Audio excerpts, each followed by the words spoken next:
Alright guys, hope everyone's well and welcome back to the channel. Today I'm in filming my leg session for yourself. It's been a while since I last filmed. The reason being is just at the end of prep, when you're kind of getting close to stage condition, you just kind of want to crack on throughout your sessions. You've not really got the energy to kind of devote towards filming your training to the same extent. But yeah, in for legs, calves to start as always. Same principles apply as I've touched on in the past. If a body part's weak, it's better placing it towards the start of the session. My calves aren't necessarily weak, but I've not got a ton of overall work for them throughout the week. So it makes sense to make sure the quality of the work is high by placing them towards the start. And you'll notice here in my last set I'm finishing with partials and then I'll hold the stretch position. Reason being is I can recover from it, meaning my calves aren't sore before the next session, and it just allows me to get some additional work in. So yeah, 3 sets here in the 8 to 15 rep range, and then after that we're moving on to adductors. So enjoy the video, give it a like and share it to the story if you do.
So on the calf raise, what I pretty much do is I'll keep the load the same for all 3 sets and just let the amount of reps I get taper down.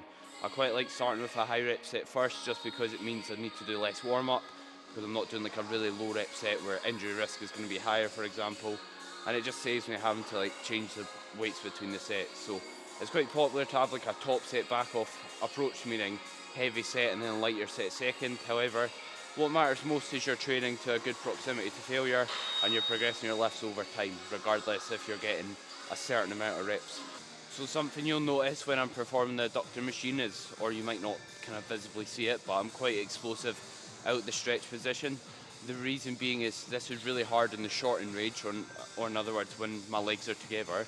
So to kind of compensate for that, if I'm quite explosive, it allows me to get my adductor short or finish the rep and overall lift more load, get more reps throughout the set as a whole. Because if I move at a snail's pace out the bottom, there's zero chance I'm getting it to the top, and it just means I'm lifting less load than I'm capable of out the stretch, which is shown to be quite stimulative for muscle growth. So when there's a movement where there's a poor resistance profile or it's really heavy at one point, which limits you lifting weight on the other point of the lift, you can be quite explosive. A great example of this is like the dumbbell lateral raise.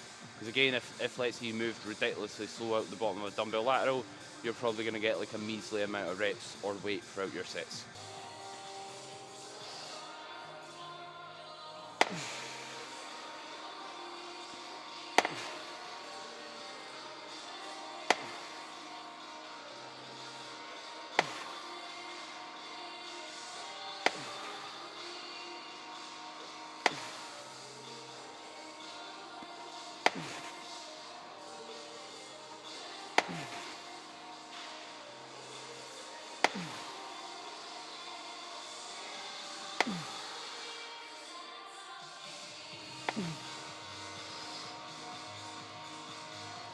Come on.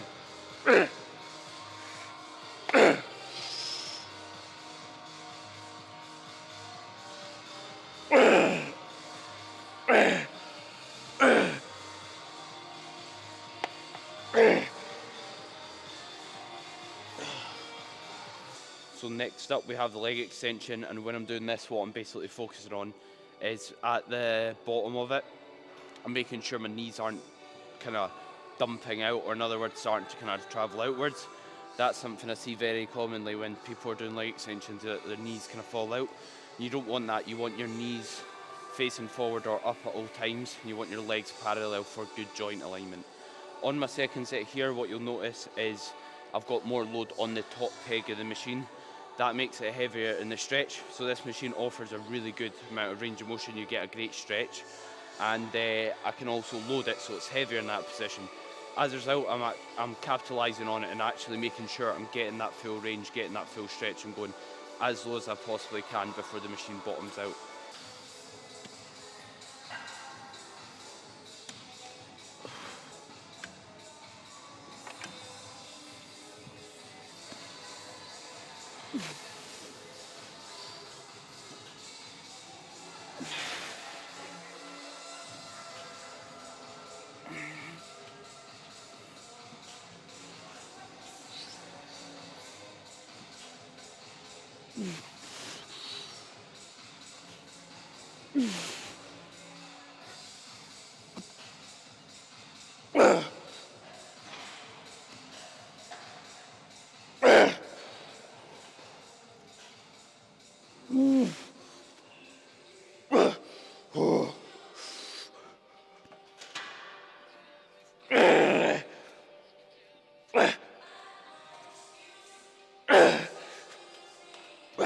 So you'll notice when I'm performing the seated hamstring curl, I've got this yoga mat jammed in between the thigh pad and my leg.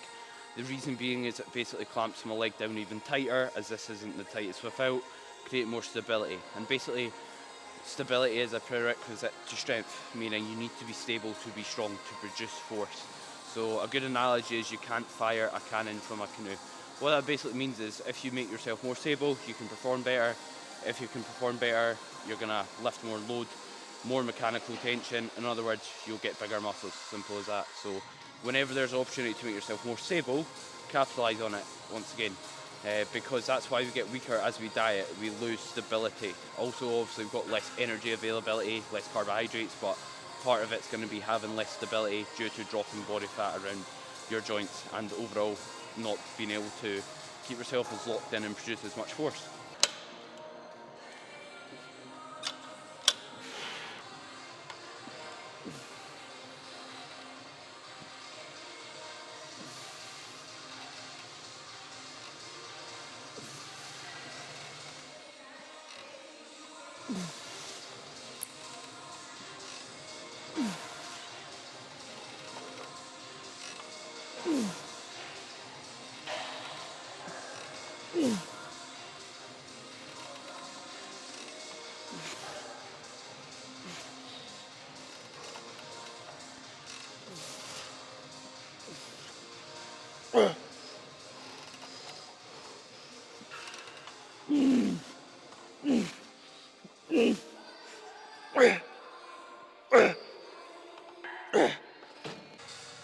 So we are now on to the meat and potatoes of the session, or in other words, the big movements. Next up, we've got the true squat, and here my warm-up's literally just 5 reps with 1.5 plates and a rep with 3 plates. The reason being is I've basically done an isolation movement for pretty much every muscle in my lower body except for my glutes, so I don't need a ton to warm up. And I'm also skilled at the movement, I'm used to it, so I don't need to do a ton of work to get warm and used to it, because I've been doing it week in, week out for a while. Only caveat to that is when I get stronger, or if I run into any knee issues or that, I might need to do a bit more work for it. But for now, it's smooth sailing, it's going well. I feel ready for the set, and my sets are going well, so there's no need to kind of do more and tire myself out. Because the goal with your warm-up should be to get to your working set weight without wasting any energy. So to do the least amount possible whilst being 1, skilled at the movement, and 2, nice and warm so you're not going to get injured. Come on. Big set. Let's go. Easy.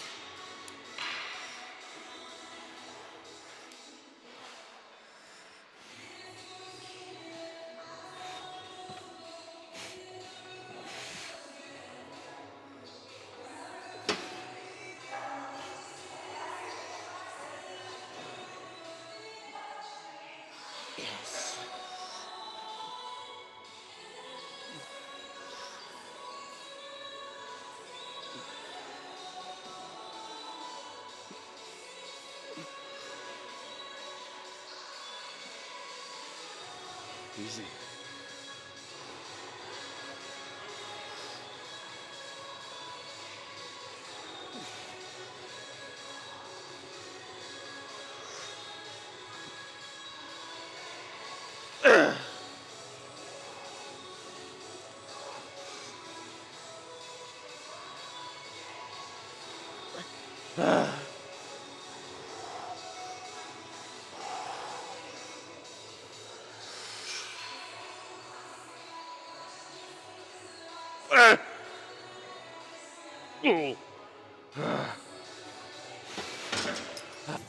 So next up was the leg press, where I was performing like a 12 to 15 rep set. Reason behind the slightly higher rep range isn't because there's anything magical about 12 to 15, it's just simply because it means I don't need to lift as much load, and I tend to find that leg press can kind of eat up your knees, can be a bit kind of harsh on your knees at times. So I'm intentionally working in a higher rep range and pausing it and trying to make the most out of the least weight possible so I can keep my knees nice and fresh, because you can't train and progress if you're injured at the end of the day. So that should remain at the forefront of your mind in your training. And you'll also notice I'm wearing Olympic lifting shoes. What that basically allows me to do is get my knee further over my toe, putting more torque or tension for the quad, and as a result, more torque for the knee joint and then tension for the quads, you could say.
So yeah, moved well.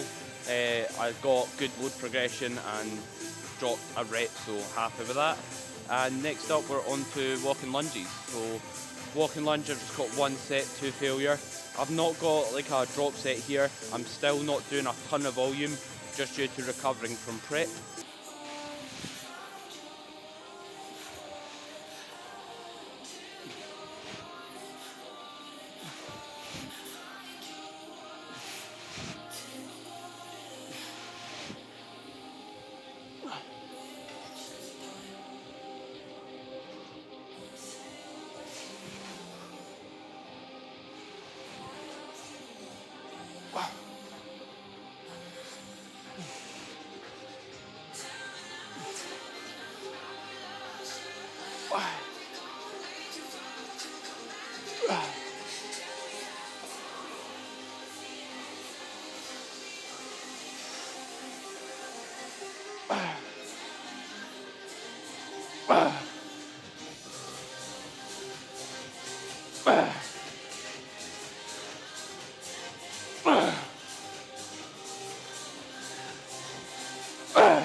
So lastly, we've got the ab crunch. Something often thrown about is abs are made in the kitchen.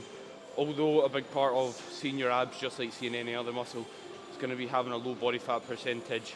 The same applies as any other muscle. If you've not got a lot of muscularity in your ab area, when you get lean, you're not going to see a ton of detail, just like any other body part. So if you want to have a good set of abs, train them hard, train them for a full range of motion, and do so progressively over time. And something massive with like doing any sort of like ab crunch is making sure you're actually using a full range. So the role of our abs is to basically flex and extend the spine. So basically take your back from being arched to being flexed. So what you don't want to do when you're training your abs is you don't want to simply go like this and just move at the hips. You want to actually lift your chest up, lift your rib cage up, lengthen your core, and then crunch down.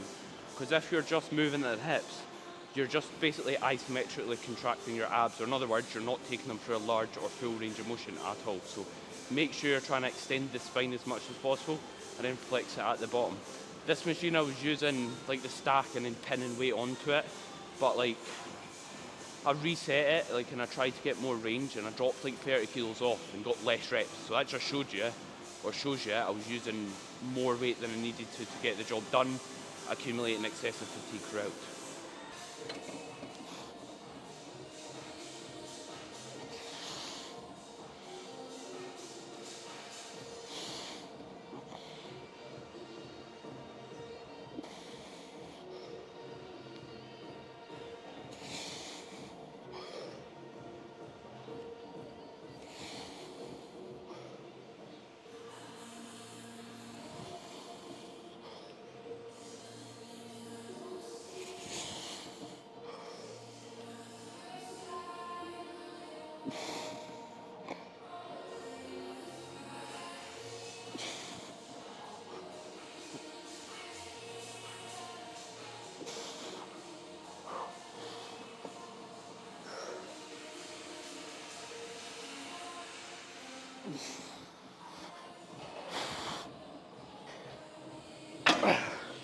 So that is legs done and dusted. Overall, a really, really good session. Progressed pretty much every set.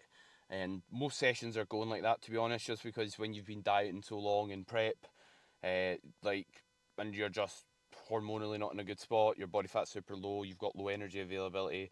Once you get more food back in you, your lifts just kind of fly up. So just because that's happening at a fast rate, something to be mindful of is just not to run into injuries because you're, again, progressing at such a fast rate. You don't want to, like, basically basically you don't want to exceed your tissue's tolerance and run into any extra pain. So super important to be mindful of your execution. And I'm going to try and keep these videos coming every month. So podcast weekly is the goal, as well as doing like a YouTube video if it's a full day of eating, if it's day in a life type thing, or a training video on a monthly basis. Saying that, like, my personal training and online coaching is quite busy at the moment. So if like I've got work to do for PT or online coaching, that takes the forefront, that takes priority. But I'll try my best to keep the uploads coming, and if you are interested in personal trainer or online coaching, feel free to inquire via the link in the description. But thank you very much for everyone watching, and subscribe if you haven't already.